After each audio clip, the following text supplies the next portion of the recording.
നമസ്കാരം. 9 മണി വാർത്ത ആരംഭിക്കുകയാണ്. ഈ ട്രംപിന് എന്തു പറ്റി? യുദ്ധത്തിൽ പരാജയപ്പെട്ടതിന് പിന്നാലെ മാനസിക പ്രശ്നങ്ങളോ വല്ലതും ഉണ്ടോ എന്നൊക്കെയാണ് ഇപ്പോൾ പല ലോകരാജ്യങ്ങളിലും ചർച്ച. മറ്റൊന്നുമല്ല, മാർപ്പാപ്പയ്ക്ക് മേൽ കുതിര കയറി ഏറ്റവും ഒടുവിൽ യേശുവിൻ്റെ ചിത്രം, തന്നെ സ്വയം യേശുവായി ചിത്രീകരിച്ചുകൊണ്ടുള്ള ചിത്രം ട്രൂത്ത് സോഷ്യലിൽ പോസ്റ്റ് ചെയ്ത് പുലിവാല് പിടിച്ചിരിക്കുകയാണ് ഈ ലോക നേതാവ്. അതിനുശേഷം വിവാദമായപ്പോൾ ഈ ചിത്രം പിൻവലിക്കുകയാണ്. കത്തോലിക്ക സഭയടക്കം ഈ വിഷയത്തിൽ വിമർശനവുമായി രംഗത്ത് വരുമെന്ന കാര്യത്തിൽ സംശയമില്ല. അതുകൊണ്ട് തന്നെ ഉണ്ടാകും. മാർപ്പാപ്പ പറയുന്ന പല നിലപാടുകളോടും താൻ യോജിക്കില്ല എന്ന് പറയുന്ന ട്രംപ് മാർപ്പാപ്പയ്ക്ക് മേൽ അതിനിശിതമായ വിമർശനങ്ങളും ഉയർത്തി. പക്ഷേ രാഷ്ട്രീയ സമ്മർദ്ദങ്ങൾക്ക് വഴങ്ങില്ല എന്നാണ് അമേരിക്കക്കാരൻ കൂടിയായ ലിയോ 14 വ്യക്തമാക്കുന്നത്. അതേസമയം ഹോർമുസിൽ തർക്കങ്ങൾ തുടരുകയാണ്. ട്രംപ് കാര്യങ്ങൾ കടുപ്പിക്കുന്നു. 14ഓളം പടക്കപ്പലുകൾ ഹോർമുസിന് ചുറ്റും അയക്കുന്നു. ഇറാൻ ആകട്ടെ ഒട്ടും പിറകോട്ടില്ല എന്ന നിലപാടിൽ തന്നെ തുടരുകയും ചെയ്യുകയാണ്. നമുക്ക് വിശദമായി തന്നെ നോക്കാം ഈ വാർത്തകൾ തലക്കെട്ടുകളിലേക്ക്. ഹോർമുസിലെ ഉപരോധത്തിന് കനത്ത തിരിച്ചു നൽകുമെന്ന് ഇറാൻ. പേർഷ്യൻ ഗൾഫിനും ഒമാൻ കടലിലും ഭീഷണി. ഒരു തുറമുഖവും സുരക്ഷിതമായിരിക്കില്ലെന്ന് ഇറാൻ. സുരക്ഷ എല്ലാവർക്കും അല്ലെങ്കിൽ ആർക്കും വേണ്ടെന്ന് പ്രഖ്യാപനം. ഇറാനിയൻ അധികൃതർ നിർദ്ദേശിച്ച പാത വഴി 3 എണ്ണക്കപ്പലുകൾ ഹോർമുസ് കടന്നു. ഹോർമുസിൽ കപ്പലുകൾക്ക് അമേരിക്ക നോട്ടീസ് നൽകി തുടങ്ങി. ഉപരോധം ലംഘിക്കുന്ന കപ്പലുകൾ പിടിച്ചെടുക്കാനും ലക്ഷ്യം. 15ലധികം യുദ്ധക്കപ്പലുകൾ US വിന്യസിച്ചു. 158 ഇറാനിയൻ കപ്പലുകൾ കടലിന്റെ അടിത്തട്ടിലാണെന്നും ട്രംപിന്റെ അവകാശവാദം.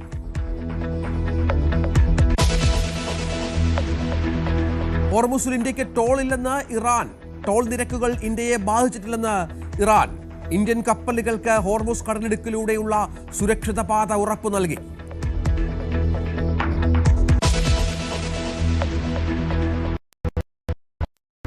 കടുപ്പിച്ചു ഗൾഫ് രാജ്യങ്ങൾ. കടലിടുക്ക് ഇറാന്റെ സ്വത്തല്ലെന്ന് UAE പ്രസിഡന്റ് ബഹ്റൈൻ രാജാവിനെ കണ്ടു. മധ്യസ്ഥ ചർച്ചകളിൽ വിട്ടുവീഴ്ചാ മനോഭാവം വേണമെന്ന് ഖത്തർ ഇറാനോട്. സമുദ്രപാതകളെ വിലപേശൽ ഉപകരണമാക്കരുതെന്നും ഖത്തർ. മധ്യസ്ഥത വഹിക്കാമെന്ന് റഷ്യൻ പ്രസിഡന്റ് വ്ളാദിമിർ പുടിൻ. ഇറാന്റെ യുറേനിയം തങ്ങൾ സൂക്ഷിക്കാമെന്ന് ഉൾപ്പെടെ ഫോർമുലകൾ. പ്രസിഡന്റ് മസൂദ് പെസഷ്കിയാനുമായി പുടിൻ സംസാരിച്ചു. ട്രംപിന്റെ തീരുമാനത്തെ രൂക്ഷമായി വിമർശിച്ച ഇന്ത്യ. ഇറാൻ സൈന്യത്തിന് രഹസ്യാന്വേഷണ വിവരങ്ങൾ റഷ്യ കൈമാറുന്നു എന്ന ആരോപണവുമായി അമേരിക്ക.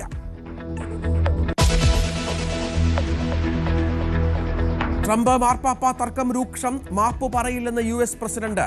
മാർപ്പാപ്പയുടെ നിലപാടുകൾ തെറ്റാണെന്നും ട്രംപ്. രാഷ്ട്രീയ സമ്മർദ്ദങ്ങൾക്ക് വഴങ്ങില്ലെന്ന് ലിയോ 14. ട്രൂത്ത് സോഷ്യലിൽ സ്വയം യേശുവായി ചിത്രീകരിച്ച് ട്രംപ്.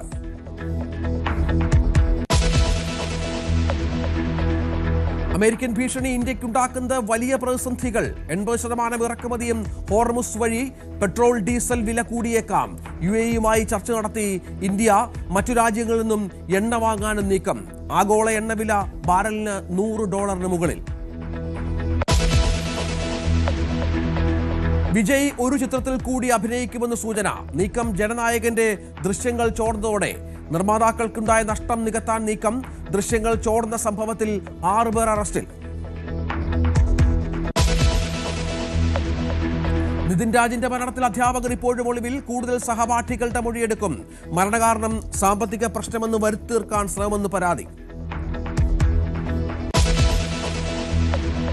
MLA-മാരുടെ എണ്ണത്തിനനുസരിച്ച് ലീഗിന് മന്ത്രിമാരുണ്ടാകുമെന്ന് PM സലാം.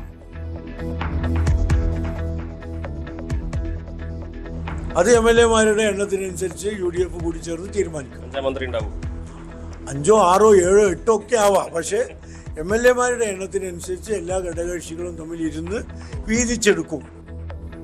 മുസ്ലിം ലീഗ് ഉപമുഖ്യമന്ത്രി സ്ഥാനം ചോദിക്കാൻ ആലോചിച്ചിട്ടില്ലെന്നും സലാം. മുസ്ലിം ലീഗിന് ഏറ്റവും അധികം MLA-മാർ ഉണ്ടാകും. തെരഞ്ഞെടുപ്പ് ഇതാകുമെന്നും ലീഗ് സംസ്ഥാന ജനറൽ സെക്രട്ടറി. കനത്ത ചൂടിൽ വെന്തുരുകിയ കേരളം. ഇടുക്കിയും വയനാടും ഒഴികെയുള്ള ജില്ലകളിൽ താപനില മുന്നറിയിപ്പ്. പാലക്കാട്ട് 40 ഡിഗ്രി സെൽഷ്യസ് വരെ ചൂടുയർന്നേക്കാം. അധികാരമാറ്റത്തിനൊരുങ്ങി ബീഹാർ. നിതീഷ് കുമാർ ഇന്ന് രാജിവെക്കും. ഉപമുഖ്യമന്ത്രി സ്ഥാനം ഏറ്റെടുക്കാൻ BJP. സമ്രാട് ചൗധരി അടക്കം പരിഗണനയിൽ. ഹൈദരാബാദിന്റെ ബൌളിംഗ് കരുത്തിൽ അടിപതറി രാജസ്ഥാൻ. അവിസ്മരണീയ പ്രകടനം പുറത്തെടുത്ത് ഹൈദരാബാദ് നിര. പ്രഫുൽ ഹിൻഗയ്ക്കും സാക്കിബ് ഹുസൈനും 4 വിക്കറ്റ് വീതം. ഇന്ന് ചെന്നൈ കൊൽക്കത്ത പോരാട്ടം.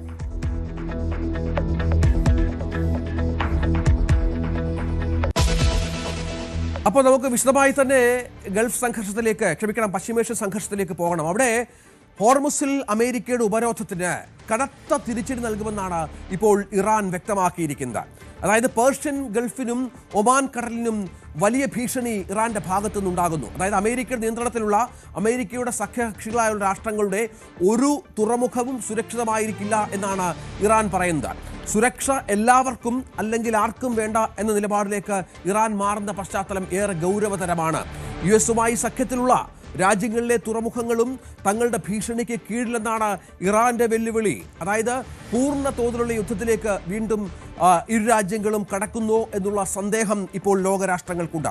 ഹോർമുസിലൂടെയാണ് ഇറാൻ തുടക്കത്തിൽ തിരിച്ചടിച്ചതെങ്കിൽ ഇപ്പോൾ ഹോർമുസ് തന്നെ ആയുധമാക്കി ട്രംപിന്റെ നീക്കം ഇറാനെ ചില്ലറയൊന്നുമല്ല ചൊടിപ്പിച്ചിരിക്കുന്നത്. ഇതിനിടയിൽ 3 കപ്പലുകൾ, ഇറാൻ അധികൃതർ നിർദ്ദേശിച്ച പാതയിലൂടെ 3 കപ്പലുകൾ ഹോർമുസ് കടലിടുക്ക് കടന്നു എന്നുള്ള വളരെ പ്രധാനപ്പെട്ട വിവരം കൂടി ഇപ്പോൾ പുറത്തു വരുന്നുണ്ട്. VR കാർത്തിക് ഏറ്റവും പുതിയ വിവരങ്ങളുമായി ചേരുകയാണ്. കാർത്തിക്, അടിക്ക് തിരിച്ചടി, അതായത് സുരക്ഷ ആർക്കുമില്ലെങ്കിൽ തങ്ങൾക്കും, സുരക്ഷ ആർക്കും ഉണ്ടാകില്ല തങ്ങൾക്കില്ലെങ്കിൽ എന്ന വ്യക്തമായ ഭീഷണിയാണ് ഇറാന്റെ ഭാഗത്തുനിന്നുണ്ടാകുന്നത്. അതിനവർ ആയുധമാക്കുന്നത് മറ്റ് തുറമുഖങ്ങളെയാണ്. അമേരിക്ക ഇത്തരത്തിൽ നിലപാടുകളുമായി മുന്നോട്ട് പോയാൽ തീർച്ചയായും മറ്റു തുറമുഖങ്ങളുടെ സുരക്ഷിതത്വം കൂടി പ്രധാനമാണ്. നേരത്തെ നമുക്കറിയാം ഗൾഫ് രാജ്യങ്ങളടക്കം വലിയ ആക്രമണം നടത്തിയിരുന്നു ഇറാൻ. വലിയ സമ്മർദ്ദം ആ രാജ്യങ്ങൾക്കുണ്ടായിരുന്നു. ഇപ്പോൾ ഇത്തരത്തിലൊരു ഭീഷണി കൂടി വരുമ്പോൾ എന്താണ് ട്രംപിന്റെ മുമ്പിലുള്ള പുതിയ വഴി? രഞ്ജിത്ത്, പശ്ചിമേഷ്യൻ യുദ്ധം സങ്കീർണമായ മറ്റൊരു വഴിത്തിരിവിൽ എത്തി നിൽക്കുന്നു. ഹോർമുസിൽ മറ്റൊരു യുദ്ധസന്നാഹവുമായി ഒരു പടയൊരുക്കം തന്നെ US തുടങ്ങിയിരിക്കുന്നു. ഇന്ത്യൻ സമയം ഇന്നലെ രാത്രി 7:30 മുതലാണ് ട്രംപ് പ്രഖ്യാപിച്ച പോലെ തന്നെ കപ്പലുകൾ ഉപരോധിക്കാൻ തുടങ്ങിയത്. US നാവികസേന അതോടൊപ്പം തന്നെ സെൻട്രൽ കമാൻഡും ഇതിൻ്റെ ചിത്രങ്ങൾ പുറത്തുവിടുകയും ചെയ്തു. നൈറ്റ് ഓപ്പറേഷൻസിൻ്റെ ചിത്രങ്ങളാണ് പുറത്തുവിട്ടത്. ലഭ്യമാകുന്ന വിവരങ്ങൾ അനുസരിച്ച് 13 US-ന്റെ പടക്കപ്പലുകൾ ഇതിനോടകം തന്നെ ആ തീരത്തുണ്ട്. വിവിധ കപ്പലുകളെ തടയും എന്ന് പ്രഖ്യാപിച്ചതിന് പിന്നാലെ പല കപ്പലുകൾക്കും നോട്ടീസ് നൽകുകയും ചെയ്തു. ഇറാൻ തുറമുഖങ്ങളിലേക്ക് പുറപ്പെടുന്നതും അതോടൊപ്പം തന്നെ അവിടെ നിന്ന് മടങ്ങി വരുന്നതുമായ കപ്പലുകളെയാണ് ഇത്തരത്തിൽ തടയാൻ ഉദ്ദേശിക്കുന്നത് എന്ന് കഴിഞ്ഞ ദിവസം വ്യക്തമാക്കിയിരുന്നു. ഇതനുസരിച്ചായിരിക്കും വരും മണിക്കൂറുകളിൽ US നാവികസേനയുടെ പ്രവർത്തനവും. എന്തായാലും നിലവിൽ പുറത്തുവരുന്ന റിപ്പോർട്ടുകൾ അനുസരിച്ച് ഇന്നലെ രാത്രി ഇറാന്റെ പ്രാദേശിക സമയം 10 മണിയോടുകൂടിയാണ് ഈ ഉപരോധം നിലവിൽ വന്നത്. ഇതിനുശേഷം മറൈൻ ട്രാഫിക് AIS ഡേറ്റ പ്രകാരം ഉപരോധം നിലവിൽ വന്ന ശേഷം 2 കപ്പലുകൾക്ക് ഗതാഗതം പൂർത്തിയാക്കാൻ കഴിഞ്ഞില്ല. റിച്ച് സ്റ്റാറി, അത് ക്രൂഡ് ഓയിലുമായി വന്ന കപ്പലാണ്, ചൈനയിലേക്കുള്ള യാത്രയിലായിരുന്നു. ഈ ഉപരോധം തുടങ്ങി 10:01 ഈ കപ്പൽ അവിടേക്ക് എത്തിയത്. പക്ഷേ യാത്ര പൂർത്തിയാക്കാനാകാതെ യു-ടേൺ എടുക്കുകയായിരുന്നു എന്നാണ് പുറത്തു വരുന്ന വിവരം. മറ്റൊന്ന് ഓസ്ട്രിയ എന്ന പേരിലുള്ള ഒരു ടാങ്കർ വെസലാണ്. ഈ ടാങ്കർ വെസലും യാത്ര പൂർത്തിയാക്കാനാകാതെ തിരിച്ചുവിട്ടു. അതേസമയം നേരത്തെ രഞ്ജിത്ത് പറഞ്ഞതുപോലെ ഇറാൻ 2 കപ്പലുകൾ അവിടെ കടന്നു എന്ന വിവരവും പുറത്തു വരുന്നു, സുരക്ഷിതമായി കടന്നു എന്ന വിവരവും പുറത്തു വരുന്നു. എന്തായാലും പശ്ചിമേഷ്യൻ യുദ്ധം മറ്റൊരു വഴിത്തിരിവിൽ എത്തി നിൽക്കുന്നു. ഹോർമുസ് ആണ് ഇപ്പോൾ ശ്രദ്ധാകേന്ദ്രം. ഹോർമുസിൽ അമേരിക്ക പ്രഖ്യാപിച്ചതുപോലെ തന്നെ ഉപരോധം ഏർപ്പെടുത്തിയിരിക്കുന്നു. നേരത്തെ തന്നെ ഇറാൻ ഇതിനോട് പ്രതികരിച്ചത് ഹോർമുസിൽ എന്തെങ്കിലും തരത്തിലുള്ള സൈനിക നടപടികൾക്ക് അമേരിക്ക മുതിർന്നാൽ അത് വെടിനിർത്തൽ കരാർ ലംഘനമായി കണക്കാക്കും എന്നായിരുന്നു ഇറാന്റെ പ്രതികരണം. ഇറാൻ പ്രതിനിധി സംഘത്തെ ഇസ്ലാമാബാദ് ചർച്ചകളിൽ നയിച്ച ഇറാൻ പാർലമെന്റ് സ്പീക്കറുടെ പ്രതികരണവും അതുതന്നെയായിരുന്നു. ഒറ്റ വരിയായിരുന്നു അദ്ദേഹത്തിന്റെ പ്രതികരണം ഉണ്ടായിരുന്നത്. If you fight we will fight. അതായത് ആക്രമണം ആണ് US ലക്ഷ്യമിടുന്നത് എങ്കിൽ അതേ നാണയത്തിൽ തന്നെ തിരിച്ചടിക്കാനാണ് ഇറാനും ലക്ഷ്യമിടുന്നത്. അത് കൃത്യമായ സന്ദേശമാണ്. മറ്റൊന്ന്, ഏതെങ്കിലും തരത്തിൽ ഹോർമുസിൽ ഇറാന്റെ അസറ്റുകൾക്ക് നേരെ അമേരിക്കയുടെ നാവിക ഇടപെടലോ കപ്പൽ തടയുന്ന തരത്തിൽ സങ്കീർണമായ പ്രശ്നങ്ങളിലേക്ക് കാര്യങ്ങൾ പോവുകയോ ചെയ്താൽ ഗൾഫ് രാജ്യങ്ങളിലെ തുറമുഖങ്ങൾ ഒന്നും സുരക്ഷിതമായിരിക്കില്ല എന്നൊരു മുന്നറിയിപ്പ് കൂടി നൽകുന്നു. അതായത് നേരത്തെ യുദ്ധത്തിൽ എന്ത് തരത്തിലുള്ള സമീപനമാണോ സ്വീകരിച്ചത്, അതായത് ഇറാനുമേൽ US നടത്തിയ വ്യോമാക്രമണം തിരിച്ച് പ്രത്യാക്രമണം എന്ന രീതിയിൽ മിഡിൽ ഈസ്റ്റിലെ US അസറ്റുകൾ കേന്ദ്രീകരിച്ചായിരുന്നു ഇറാന്റെ പ്രത്യാക്രമണം. സമാനമായ രീതിയിലുള്ള ആക്രമണങ്ങൾ ഉണ്ടാകുമെന്ന മുന്നറിയിപ്പ് കൂടിയാണ് ഇറാൻ നൽകുന്നത്. എന്തായാലും നിലവിൽ സാഹചര്യങ്ങൾ കലുഷിതമായ നിലയിലേക്ക് പോയിട്ടില്ല. കപ്പലുകൾ തടയുന്ന തരത്തിൽ വിവരങ്ങൾ പുറത്തു വരുന്നു.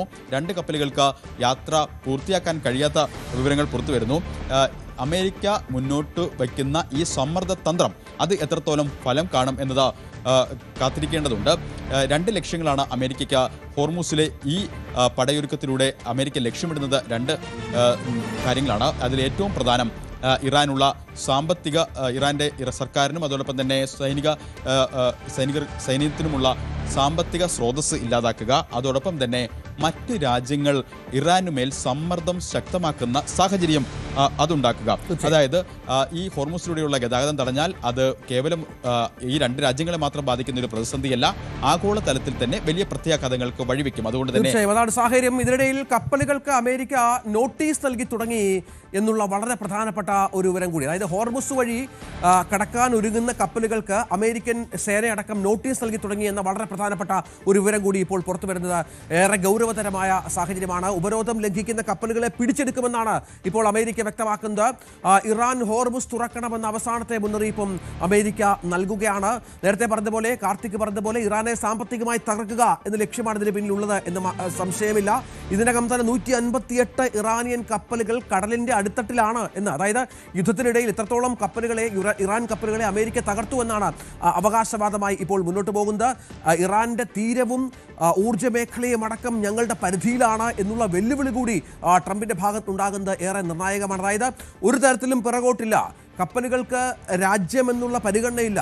ഏതു രാജ്യത്തു നിന്ന് കപ്പലുകൾ ഇറാനിലേക്ക് വന്നാലും ഇറാനിൽ നിന്ന് പുറത്തേക്ക് പോയാലും അത് തടയും എന്ന് വളരെ വ്യക്തമാക്കുകയാണ് അമേരിക്ക. അതേസമയം മറ്റു രാജ്യങ്ങളിലെ കപ്പലുകൾക്ക്, മറ്റ് പ്രദേശങ്ങളിലേക്ക് പോകുന്ന കപ്പലുകൾക്ക് ഈ നിയന്ത്രണമില്ല എന്നും വ്യക്തമാക്കുന്നു. ഏറ്റവും ഒടുവിൽ ലഭിക്കുന്ന വാർത്ത, നോട്ടീസുകൾ കപ്പലുകൾക്ക് നൽകുന്നു, തുടർന്ന് മുന്നറിയിപ്പുകൾ നൽകുന്ന പശ്ചാത്തലമാണ്. അത്തരത്തിൽ കാര്യങ്ങൾ കടുപ്പിക്കുകയാണ് കാർത്തിക് അമേരിക്ക ആ മേഖലയിൽ. ഈ യുദ്ധം ആരംഭിച്ച ശേഷം പല ഘട്ടങ്ങളിലും ട്രംപ് ഉന്നയിച്ച അവകാശവാദം ഇറാന്റെ നാവികസേനയെ പൂർണ്ണമായി തകർത്തു എന്നതാണ്.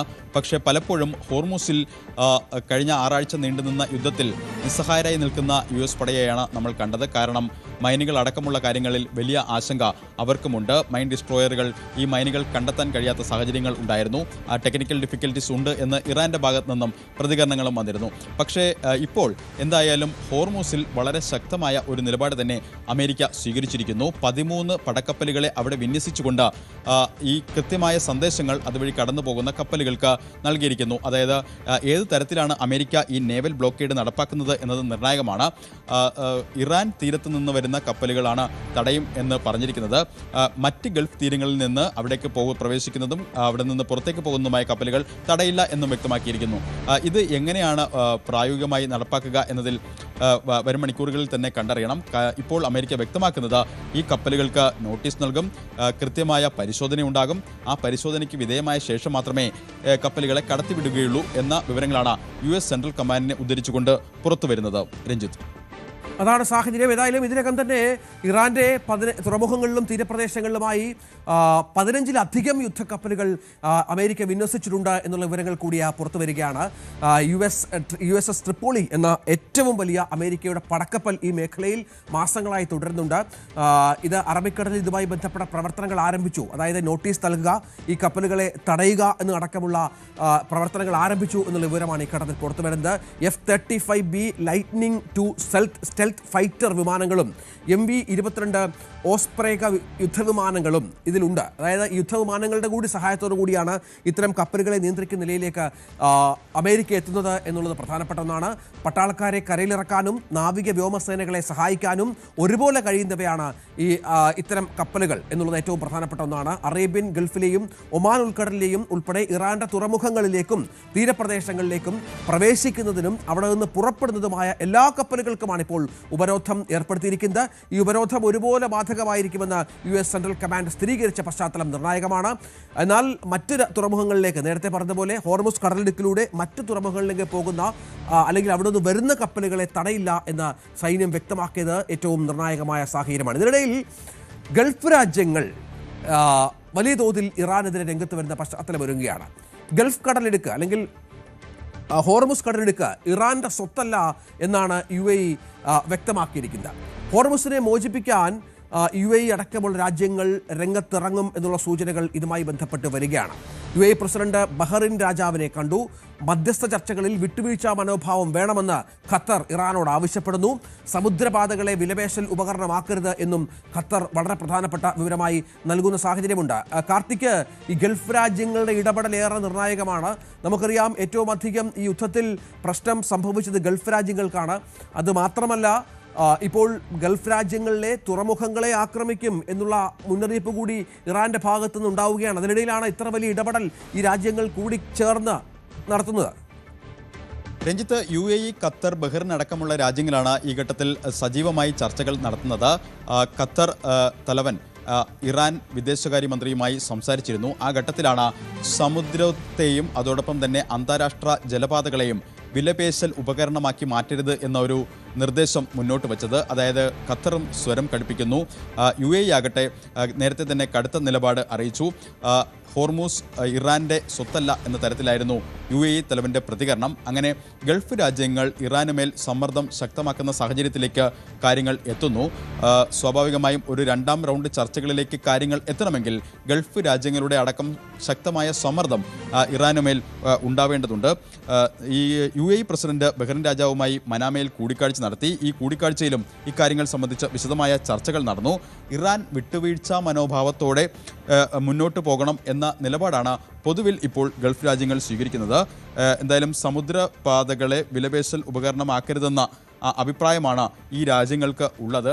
ഈ രാജ്യങ്ങളിലെ തുറമുഖങ്ങൾ അടക്കം സുരക്ഷിതമല്ല എന്ന് ഇറാൻ മുന്നറിയിപ്പ് നൽകിയ പശ്ചാത്തലത്തിൽ കൂടിയാണ് മിഡിൽ ഈസ്റ്റിലെ ഈ രാജ്യങ്ങളുടെ അവർ തമ്മിലുള്ള നയതന്ത്ര ചർച്ചകളും അതോടൊപ്പം തന്നെ ബാക്ക്ഡോർ ആശയവിനിമയങ്ങളുമൊക്കെ സജീവമായി തുടരുന്നത്.